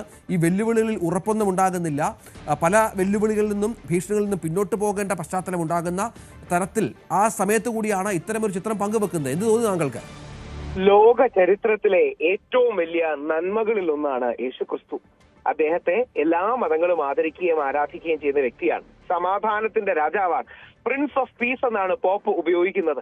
ആ പ്രിൻസ് ഓഫ് പീസിനെ ട്രംപുമായി സ്വയം കമ്പയർ ചെയ്യാൻ വല്ലാത്തൊരു ഉളുപ്പും ഒരു ധാർഷ്ട്യവും അഹങ്കാരവും വേണം. അമേരിക്കക്കാർ പലരും, ജെഫ്രി സാക്സ് അടക്കമുള്ള പ്രമുഖനായ അമേരിക്കൻ സാമൂഹിക ശാസ്ത്രജ്ഞർ ട്രംപിനെ സൈക്കോപാത്ത് എന്നാണ് വിളിക്കുക. നമ്മൾ വേറൊരു രാജ്യക്കാരാണ് അങ്ങനെ വിളിക്കുന്നില്ല എന്ന് മാത്രമേ ഉള്ളൂ. അപ്പോ യഥാർത്ഥത്തിൽ ചിത്തഭ്രമം സംഭവിച്ച, ലോകത്തെയും അമേരിക്കയും അപകടത്തിലേക്ക് നയിക്കുന്ന, ഓരോ ദിവസവും $1 ബില്യൺ വെച്ച് അമേരിക്കയ്ക്ക് അനാവശ്യ ചെലവ് വരുത്തിവെച്ച യുദ്ധക്കൊതിയനായ 165 ഇറാനിലെ പിഞ്ചു പെൺകുട്ടികളെ ടോമഹോക്ക് മിസൈൽസ് അയച്ച് കൊല്ലാൻ കാരണക്കാരനായി ഈ മനുഷ്യൻ സ്വയവും യേശുക്രിസ്തുവായി കമ്പയർ ചെയ്യുന്നത് യഥാർത്ഥത്തിൽ യേശുക്രിസ്തുവിനോട്, ക്രിസ്ത്യാനിറ്റിയോട്, നമ്മളെല്ലാം ആദരിക്കുന്ന സഭകളോടുള്ള ഏറ്റവും വലിയ അവഹേളനമാണ്. അതോടൊപ്പം അമേരിക്കക്കാരൻ തന്നെയായ ആദ്യത്തെ അമേരിക്കൻ പോപ്പാണ് പോപ്പ് ലിയോയെ കടന്നാക്രമിക്കുകയും മറ്റും ചെയ്യുകയും ചെയ്യുന്നത് ക്രിസ്ത്യൻ സമൂഹത്തോടുള്ള വെല്ലുവിളിയാണ്. യഥാർത്ഥത്തിൽ തീവ്ര വലതുപക്ഷ ക്രിസ്ത്യൻ വാദമാണ് ട്രംപ് ഉയർത്തുന്നത്. അത് യഥാർത്ഥത്തിൽ ക്രിസ്ത്യാനിറ്റിയുടെയും ക്രിസ്തുവിന്റെയും സന്ദേശത്തിന് എതിരാണ്. യഥാർത്ഥത്തിൽ ഒരു വിശ്വാസി എന്ന നിലയ്ക്ക്, സർവ്വമത വിശ്വാസി എന്ന നിലയ്ക്ക് എനിക്ക് രക്തം തിളക്കിയാണ് ഉണ്ടായത്. ആ യേശുക്രിസ്തുവിനെ സ്വയം കമ്പയർ ചെയ്ത് ഉള്ള ഫോട്ടോ വന്നപ്പോ പ്രതിഷേധത്തിനൊടുവിൽ അങ്ങ് ശ്രദ്ധിച്ചു കാണും, ഇത് ഡിലീറ്റ് ചെയ്തു. എന്നിട്ട് ട്രംപ് പറഞ്ഞ ന്യായീകരണം BBC ഒക്കെ കൊടുത്തിട്ടുണ്ട്. ഞാൻ എന്നെ തന്നെ ഒരു ഡോക്ടർ എന്നാണ് ഉദ്ദേശിച്ചതെന്നാണ്. ഒരു മടിയില്ലാതെ തൊട്ടുപുറകിൽ കാണുന്നത് പട്ടാളക്കാരുടെ, രോഗികളുടെ ഒക്കെ ചിത്രങ്ങൾ വെച്ചാണ്. ഒപ്പം അമേരിക്കൻ പതാകയും നമുക്ക് പുറകിൽ കാണാം. ഇതെല്ലാം എല്ലാ പ്രശ്നങ്ങളും പരിഹരിക്കുന്നതിനാണെന്നുള്ള ഭാവത്തെയാണ് ട്രംപിന്റെ ഈ നിപ്പ്. മാത്രമല്ല, ഞാൻ റെഡ് ക്രോസിനോട് ചേർന്ന് നിൽക്കുന്ന ഒരു ഡോക്ടർ എന്നാണ് ഉദ്ദേശിച്ചത്. നിങ്ങൾ അതിനെ ദുർവ്യാഖ്യാനം ചെയ്തതാണെന്ന്. ഏത് ഡോക്ടറാണ് ഈ ചുമന്ന കേപ്പുകൾ ഇട്ടുകൊണ്ട് വരുന്നത്? ഈ മനുഷ്യൻ തെറ്റ് ചെയ്യുകയും ആ തെറ്റിനെ നാണം കെട്ട് ന്യായീകരിച്ച് കള്ളം പറയുകയാണ്. അങ്ങേക്ക് ഓർമ്മ കാണും, ഇറാനിലെ 165 കൊച്ചു പെൺകുട്ടികളെ കൊന്നപ്പോ പീറ്റ് ഹെക്സറ്റ് എന്നുള്ള അദ്ദേഹത്തിന്റെ യുദ്ധക്കൊതിയനായ മിനിസ്റ്റർ പോലും അതിനെ ന്യായീകരിച്ചില്ല, ഞങ്ങൾ അന്വേഷിക്കുകയാണെന്ന് പറഞ്ഞു. ട്രംപ് പറഞ്ഞത് ഇറാൻ തന്നെ ചെയ്തതായിരിക്കുമെന്നാണ്.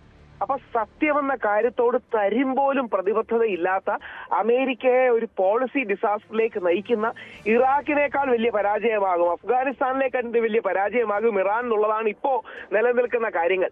വിയറ്റ്നാമിനും ഇറാനും അഫ്ഗാനിസ്ഥാനും ശേഷം അമേരിക്ക ഒന്നും പഠിച്ചിട്ടില്ല. അതിനേക്കാൾ വലിയ പരാജയത്തിലേക്ക് കൊണ്ടുപോകുന്ന ദുരവസ്ഥയിൽ എത്തിയിരിക്കുകയാണ്.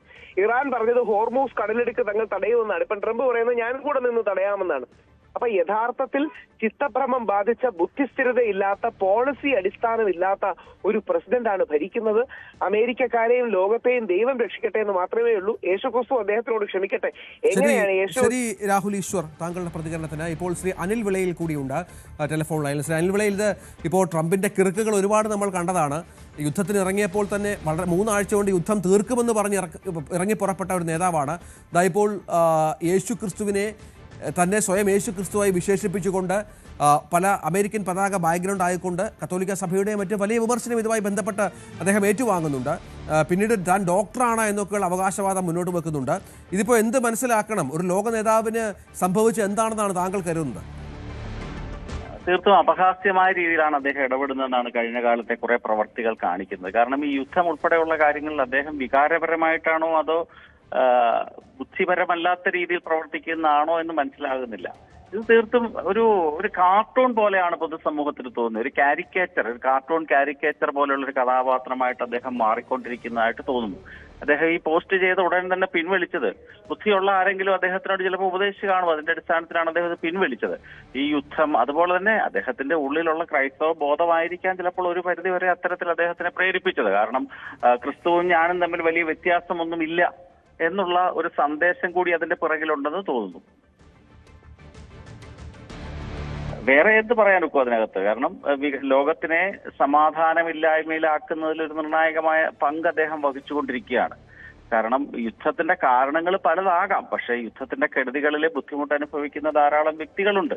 ശരി, ആ ഒരു സാഹചര്യത്തിൽ അദ്ദേഹം ഇത്തരത്തിലുള്ള ഒരു കോപ്രായം കാണിച്ചതിനകത്ത് ഒരു ശരികേടുണ്ട്. ശരി, നന്ദി ശ്രീ അനിൽ വിളയിൽ താങ്കളുടെ പ്രതികരണത്തിന്. ഏതായാലും ലോകമെമ്പാടും വലിയ ചർച്ചയായിരിക്കുകയാണിത്. മറ്റൊരു വാർത്തയിലേക്ക് പോകണം. നമുക്കറിയാം, ഈ ഹോർമുസ് ഇന്ത്യക്ക് വലിയ പ്രതിസന്ധികൾ സൃഷ്ടിക്കുന്ന ഒരു പശ്ചാത്തലമുണ്ട്. ഇപ്പോൾ ഇറാന്റെ ഭാഗത്തു നിന്ന് ചില ആശ്വാസ വചനങ്ങളുണ്ട് എങ്കിൽ പോലും പെട്രോൾ ഡീസൽ വില അടക്കം നമുക്കറിയാം 80% നമ്മളുടെ ഇറക്കുമതിയും നടക്കുന്നത് ഹോർമുസ് വഴിയാണ്. ഈ ഹോർമുസിലൂടെയുള്ള പ്രശ്നങ്ങൾ, ഇതിങ്ങനെ ഇറാന്റെ ആശ്വാസമുണ്ടെങ്കിൽ പോലും കപ്പലുകൾ അതുവഴി കടന്നു വരാൻ മടിക്കും. കാരണം ഇറാൻ അവിടെ മൈനുകൾ സ്ഥാപിച്ചിട്ടുണ്ട് എന്ന് പറയുന്നു. അമേരിക്ക വലിയ ഭീഷണിയുമായി അവിടെ നിൽക്കുന്ന പശ്ചാത്തലമുണ്ട്. ഇറാനിലേക്കും മറ്റും പോകുന്ന കപ്പലുകൾക്ക് നോട്ടീസ് നൽകി അവരെ കടത്തിവിടില്ല എന്ന് അമേരിക്ക പറയുന്ന പശ്ചാത്തലം നമുക്കുണ്ടാക്കുന്നത് ചില്ലറ പ്രതിസന്ധിയല്ല. ഇതിനിടയിൽ UAE-യുമായി നമ്മൾ പുതിയ ചില ചർച്ചകളിലേക്ക് കടക്കുന്നു എന്നുള്ള വിവരങ്ങളാണ് പുറത്തു വരുന്നത്. മറ്റു രാജ്യങ്ങളിൽ നിന്നും എണ്ണ വാങ്ങാനുള്ള നീക്കമാണ് ഇതുമായി ബന്ധപ്പെട്ട ഇന്ത്യ നടത്തുന്നത്. ഒരുപക്ഷെ റഷ്യൻ എണ്ണ അടക്കം വാങ്ങുക എന്നുള്ള നിലയിലേക്ക് കാര്യങ്ങൾ നീങ്ങിയേക്കാം കൂടുതലായി. ഇപ്പോൾ തന്നെ റഷ്യൻ എണ്ണ നമ്മൾ ഉപയോഗിക്കുന്നുണ്ട്. റഷ്യ നമുക്ക് കുറഞ്ഞ വിലയ്ക്ക് എണ്ണ നൽകുന്ന പശ്ചാത്തലമുണ്ട്. ഇത് കുറച്ചുകൂടി വ്യാപകമാക്കുക എന്നുള്ള നീക്കം ഇന്ത്യയുടെ ഭാഗത്തുനിന്നുണ്ട് എന്നാണ് മനസ്സിലാക്കുന്നത്. S ജയശങ്കർ ഇന്നലെ UAE പ്രസിഡന്റുമായി കൂടിക്കാഴ്ച നടത്തി. ഈ ഹോർമുസ് ജലപാതയിലൂടെ ഏകദേശം 20 ലക്ഷം ബാരൽ എണ്ണ ഒരു ദിവസം കടക്കുന്നുണ്ട്, ഇന്ത്യയിലേക്ക് അടക്കം എത്തുന്നുണ്ട് എന്നാണ് മനസ്സിലാക്കേണ്ടത്. ഇപ്പോൾ കഴിഞ്ഞ ദിവസം ആഗോളതലത്തിൽ ബാരലിന് $100 മുകളിലേക്ക് എത്തിയ എണ്ണവില അല്പമൊന്നും താഴേക്ക് വന്നു എന്നുള്ള വിവരങ്ങൾ കൂടി പുറത്തു വരുന്നുണ്ട്. എങ്കിലും അമേരിക്കയുടെ ഈ ഭീഷണി മുന്നോട്ട് പോയാൽ ഏറ്റവും കൂടുതൽ പ്രതിസന്ധി നേരിടുന്ന ഒരു രാജ്യം ഇന്ത്യ ആയിരിക്കും എന്ന കാര്യത്തിൽ സംശയമില്ല. അതനുസരിച്ചുള്ള നീക്കങ്ങൾ, നയതന്ത്ര ചുവടുവെപ്പുകൾ ഇന്ത്യയുടെ ഭാഗത്തു നിന്ന് ഉണ്ടാകുന്നുണ്ട്. ഈ പ്രതിസന്ധി മറികടക്കുക എന്നുള്ളത് ഏറ്റവും നിർണായകമായ ഒരു വിഷനായി തന്നെ ഇന്ത്യ സ്വീകരിച്ചിട്ടുണ്ട് എന്നാണ് ഇപ്പോൾ നമുക്ക് മനസ്സിലാകുന്നത്. അതിനൊപ്പം ഇറാൻ US തർക്കത്തിൽ പാകിസ്ഥാന് ചില പ്രതികരണങ്ങൾ കൂടി വന്നിട്ടുണ്ട്. ഇപ്പോഴും ഇത് പരിഹരിക്കാനുള്ള ശ്രമങ്ങൾ തങ്ങൾ നടത്തുന്നുണ്ട് എന്നാണ് പാകിസ്ഥാന്റെ അവകാശവാദം. വെടിനിർത്തൽ ഇപ്പോഴും നിലനിൽക്കുന്നു. അത് ഒരു പരിധിവരെ ശരിയാണ്. കാരണം കഴിഞ്ഞ കുറേ ദിവസങ്ങളായി ആക്രമണങ്ങളുടെ വാർത്തകളൊന്നും കേൾക്കുന്നില്ല. ഇറാനിൽ അമേരിക്ക ആക്രമിച്ചതായി കേൾക്കുന്നില്ല. ഗൾഫ് രാജ്യങ്ങളെ കേന്ദ്രീകരിച്ച് ഇറാന്റെ മിസൈലുകൾ ഇപ്പോൾ പോകുന്നില്ല.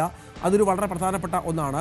ഇതിന് പാകിസ്ഥാന്റെ അവകാശവാദം ദൈവം തങ്ങൾക്ക് ഒരു അവസരം നൽകി. കാരണം വർഷങ്ങളായി 47 വർഷമായി പരസ്പരം കാണാൻ പോലും കൂട്ടാക്കാത്ത രാജ്യങ്ങളെ, അവിടുത്തെ നേതാക്കളെ ഞങ്ങൾക്ക് ഒരു ടേബിളിന് ചുറ്റുമിരുത്താൻ സാധിച്ചു എന്നുള്ളത് വലിയ നേട്ടമായി, ഞങ്ങളുടെ ഭാഗത്തുനിന്നുണ്ടായ വലിയ നേട്ടമായി കണക്കാക്കണം എന്നാണ് പാകിസ്ഥാന്റെ പ്രസിഡന്റ് ഷഹബാസ് ഷെരീഫ് പറയുന്നത്.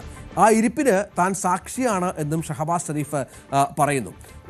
ഒരു രാപ്പകൽ താൻ വലിയ പ്രയത്നം നടത്തി ഇതുമായി ബന്ധപ്പെട്ട്. അതിനുശേഷമാണ് ഈ നേതാക്കളെ, അതായത് US-നെയും ഇറാനെയും ചർച്ചയ്ക്കായി എത്തിക്കാൻ സാധിച്ചത് എന്നുള്ള അവകാശവാദവും ഷെരീഫിൻ്റെ ഭാഗത്തുനിന്നുണ്ട്. പക്ഷേ ഇപ്പോഴും ഈ സമവായ ചർച്ചകൾ നടന്നുവെന്നല്ലാതെ പാകിസ്ഥാൻ മുന്നോട്ട് നിർദ്ദേശം ഇറാനും അമേരിക്കയ്ക്കും സ്വീകാര്യമായില്ല. 21 മണിക്കൂർ നീണ്ട ചർച്ചയ്ക്കൊടുവിൽ അമേരിക്കയുടെ വൈസ് പ്രസിഡന്റ് JD വാൻസ് വളരെ പെട്ടെന്ന് ചർച്ച നിർത്തി മടങ്ങുന്ന കാഴ്ചയും ഇതേ ഷഹബാസ് ഷെരീഫിന് കാണേണ്ടി വന്നു എന്നത് ഏറ്റവും പ്രധാനപ്പെട്ട ഒന്നാണ്.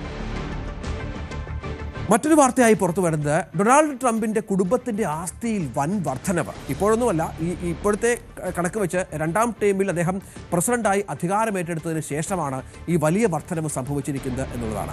$58,885 കോടി അത്രേ ഡൊണാൾഡ് ട്രംപിന്റെ കുടുംബത്തിന്റെ ആസ്തി. ഇവരുടെ കുടുംബ ബിസിനസ്സുകൾ വിദേശ രാജ്യങ്ങളിലേക്ക് അതിവേഗം വ്യാപിക്കുന്നു എന്നും റിപ്പോർട്ടുകൾ പുറത്തു വരുന്നുണ്ട്. ഈ റിപ്പോർട്ടുകൾ തയ്യാറാക്കിയത് അമേരിക്കയിലെ ഒരു കൂട്ടം സാമ്പത്തിക വിദഗ്ധരാണ്. ട്രംപിന്റെ മക്കളായ എറിക്, ഡൊണാൾഡ് ജൂനിയർ എന്നിവരുടെ നേതൃത്വത്തിലാണ് ഈ ബിസിനസ്സുകൾ നടക്കുന്നത്. റിയൽ എസ്റ്റേറ്റ് മുതൽ ക്രിപ്റ്റോ കറൻസിയിൽ വരെ ട്രംപിന്റെ കുടുംബം ഇൻവെസ്റ്റ് ചെയ്തിട്ടുണ്ട് എന്നാണ് ഏറ്റവും പുതിയ വിവരങ്ങൾ പുറത്തു വരുന്നത്.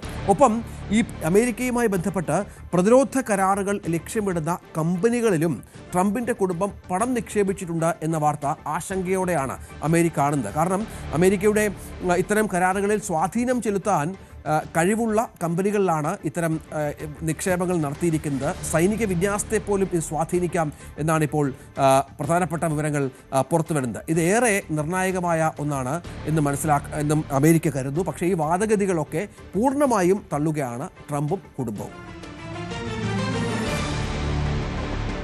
ഇടവേള.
കളിക്കളം റെഡി.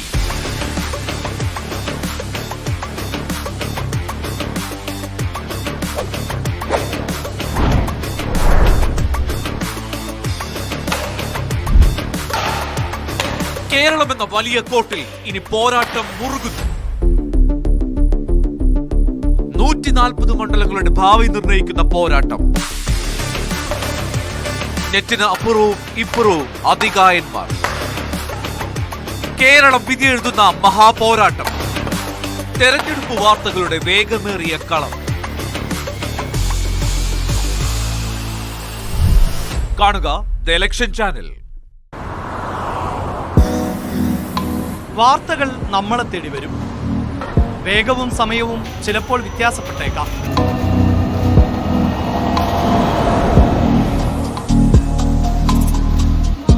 ഫ്ലാഷ് ന്യൂസുകളും ബ്രേക്കിംഗ് ന്യൂസുകളും പുറംകാഴ്ചകളായി ഓടിമറയും.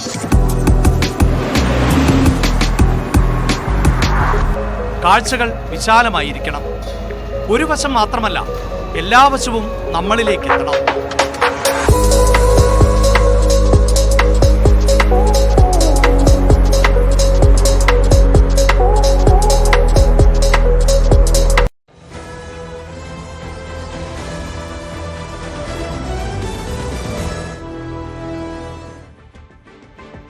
ജനനായകന്റെ HD ദൃശ്യങ്ങൾ ചോർന്ന സംഭവത്തിൽ KVN പ്രൊഡക്ഷൻസിന്റെ പരാതിയിൽ ചെന്നൈ സൈബർ ക്രൈം പോലീസ് 6 പേരെ അറസ്റ്റ് ചെയ്തു. 6 പേരെയും ജുഡീഷ്യൽ കസ്റ്റഡിയിൽ വിട്ടു. അന്വേഷണം പുരോഗമിക്കുകയാണ്. ചിത്രം പ്രചരിപ്പിച്ച 300ഓളം ലിങ്കുകൾ ഇതിനകം തന്നെ നീക്കം ചെയ്തിട്ടുണ്ട്. പരാതിക്ക് പിന്നാലെ ഭാരതീയ ന്യായ സംഹിതയുടെയും IT ആക്ടിന്റെയും പകർപ്പവകാശ നിയമത്തിന്റെയും സിനിമാറ്റോഗ്രാഫി ആക്ടിന്റെയും വിവിധ വകുപ്പുകൾ ചേർത്ത് സംസ്ഥാന cyber crime investigation centre case എടുത്തിരുന്നു. അന്വേഷണത്തിനായി പ്രത്യേക സംഘങ്ങളെ നിയോഗിച്ചു. ക്ലൗഡ് സ്റ്റോറേജ് പ്ലാറ്റ്ഫോമുകളിൽ നിന്നും ചിത്രം അപ്ലോഡ് ചെയ്ത ശേഷം ലിങ്കുകൾ പ്രചരിപ്പിക്കുകയായിരുന്നുവെന്നാണ് ഇപ്പോൾ അന്വേഷണത്തിലെ കണ്ടെത്തൽ. അറസ്റ്റിലായവരിൽ നിന്ന് ഡിജിറ്റൽ തെളിവുകൾ കണ്ടെടുത്തു. നിർമ്മാതാക്കളുടെ പരാതിയിൽ 21 പേർക്കെതിരെയാണ് ഇപ്പോൾ കേസെടുത്തിരിക്കുന്നത്.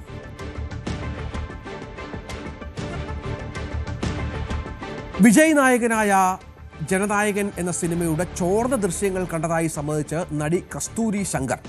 ഈ ചിത്രം വിജയിയുടെ രാഷ്ട്രീയ പാർട്ടിയായ TVKയുടെ തമിഴക വെട്ടുകഴകത്തിൻ്റെ 3 മണിക്കൂർ നീളുന്ന പ്രചാരണമാണ് എന്നാണ് കസ്തൂരിയുടെ ആരോപണം. തമിഴ്നാട് നിയമസഭാ തെരഞ്ഞെടുപ്പ് അടുത്തിരിക്കെ ഇനിയും പ്രദർശനാനുമതി കിട്ടാത്ത സിനിമയുടെ ദൃശ്യങ്ങൾ ചോർന്നത് വലിയ രാഷ്ട്രീയ വിവാദങ്ങൾക്ക് വഴിതെളിച്ചിരിക്കുന്നതിനിടയിലാണ് കസ്തൂരിയുടെ ഈ ആരോപണം. സിനിമയുടെ ദൃശ്യങ്ങൾ വാട്സാപ്പിലൂടെയും മറ്റ് സോഷ്യൽ മീഡിയ പ്ലാറ്റ്ഫോമുകളിലൂടെയുമാണ് താൻ കണ്ടതെന്നാണ് ഇപ്പോൾ കസ്തൂരി പറയുന്നത്. ഈ സിനിമ ജനങ്ങൾ കാണുന്നത് വിജയുടെ രാഷ്ട്രീയ പാർട്ടിക്ക് ഗുണകരമാകുമെന്നാണ് കസ്തൂരിയുടെ അഭിപ്രായം. വിജയ് വിമർശിക്കുന്ന BJPക്കോ DMKക്കോ ഇതിൽ പങ്കില്ല. സിനിമയിലെ ഓരോ വാക്കും ജനങ്ങളിലേക്ക് എത്തിക്കാൻ വേണ്ടിയാണ് ഇത് ചോർത്തിയത് എന്ന് താൻ കരുതുന്നതായും ഈ നടി പറയുന്ന പശ്ചാത്തലമുണ്ട്. നമുക്കറിയാം അത്തരത്തിലുള്ള ആരോപണം തമിഴ്നാട്ടിലും ഉണ്ടാകുന്നുണ്ട്. എങ്ങനെയാണ് ഈ സിനിമയുടെ ഉയർന്ന ഗുണമേന്മയുള്ള പതിപ്പ് പുറത്തു വന്നത് എന്നുള്ള ചോദ്യം കസ്തൂരി അടക്കമുള്ള നിരവധി ആളുകൾ ചോദിക്കുന്നുണ്ട്. ഈ റിലീസ് തടഞ്ഞതിനെ ഏതായാലും ഈ സിനിമ തെരഞ്ഞെടുപ്പിന് മുൻപ് ജനങ്ങളെ കാണിക്കുക എന്നൊരു വലിയ ലക്ഷ്യം ഇതിന് അണിയറ പ്രവർത്തകർക്കിടയിൽ ഉണ്ടായിരുന്നു. അവരുടെ കൂടി അറിവോടുകൂടിയാണ് ഇത് എന്നാണ് കസ്തൂരി അടക്കമുള്ളവർ ആരോപിക്കുന്നത്. ഇതിനിടയിൽ മറ്റൊരു പ്രധാനപ്പെട്ട വിവരം പുറത്തു വരുന്നത് ഒരു സിനിമയിൽ കൂടി അഭിനയിക്കാൻ വിജയ് തയ്യാറായേക്കും എന്നുള്ളതാണ്. കാരണം ജനനായകൻ തിയേറ്ററിലെത്തുന്നതിന് മുൻപാണ് ഇതിൻ്റെ ദൃശ്യങ്ങൾ ചോർന്നത്. അത് നിർമ്മാതാക്കൾക്ക് വലിയ നഷ്ടമുണ്ടാക്കി എന്നുള്ള വിവരങ്ങൾ പുറത്തു വരുന്നുണ്ട്.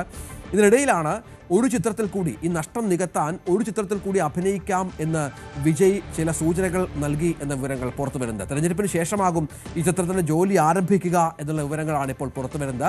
ഇതെൻ്റെ അവസാന ചിത്രമാണ് എന്ന് പറഞ്ഞിരുന്ന വിജയാണ് ഇപ്പോൾ ഇതിൽ നിന്ന് പിന്മാറുകയും ഒരു സിനിമ കൂടി അഭിനയിക്കാം എന്നുള്ള തീരുമാനത്തിലേക്ക് എത്തുകയും ചെയ്തത് എന്നുള്ളതാണ് ഇപ്പോൾ ലഭിക്കുന്ന ഏറ്റവും പുതിയ വിവരം. തമിഴ്നാട് നിയമസഭാ തെരഞ്ഞെടുപ്പിന് ഇനി ഏതാനും ദിവസങ്ങൾ മാത്രം ബാക്കി നിൽക്കെ രാഹുൽ ഗാന്ധിയുടെ പങ്കാളിത്തം സംബന്ധിച്ച് അനിശ്ചിതത്വം തുടരുകയാണ്. DMK നേതൃത്വത്തിനിടയിൽ വലിയ അതൃപ്തി ഉണ്ടാക്കിയിരിക്കുന്നു എന്നുള്ള വിവരങ്ങൾ കൂടിയാണ് പുറത്തു വരുന്നത്. ഈ സീറ്റ് വിഭജന ചർച്ചകൾക്കിടയിലുള്ള ഭിന്നതയാണ് രാഹുൽ ഗാന്ധിയെ തമിഴ്നാട്ടിലെ പരിപാടികളിൽ പങ്കെടുപ്പിക്കാതിരിക്കുന്നത് എന്നാണ് മനസ്സിലാക്കേണ്ടത്. സ്റ്റാലിനൊപ്പം പങ്കെടുക്കേണ്ടിയിരുന്ന പരിപാടികളിൽ നിന്ന് ഇതിനെ തുടർന്ന് 2 പരിപാടികളിൽ നിന്ന് വിട്ടുനിൽക്കുകയായിരുന്നു. ഇതിനിടയിൽ കമൽഹാസൻ വഴി അണിതേ നീക്കങ്ങൾ ആരംഭിച്ചു എന്നുള്ള വിവരങ്ങളാണ് പുറത്തു വരുന്നത്. ഏപ്രിൽ 15-ന് സേലത്ത് നടക്കുന്ന ഒരു പരിപാടിയിൽ പങ്കെടുപ്പിക്കാനുള്ള നീക്കം കൂടി ഇപ്പോൾ സജീവമാണ് എന്നാണ് നമുക്ക് ലഭിക്കുന്ന വിവരം. വാർത്താ ബുള്ളറ്റിൻ പൂർണ്ണമാവുകയാണ്. ഇനി ന്യൂസ് ട്രെൻഡ്സ് കാണാം. TG സജിത്ത് ചേരും.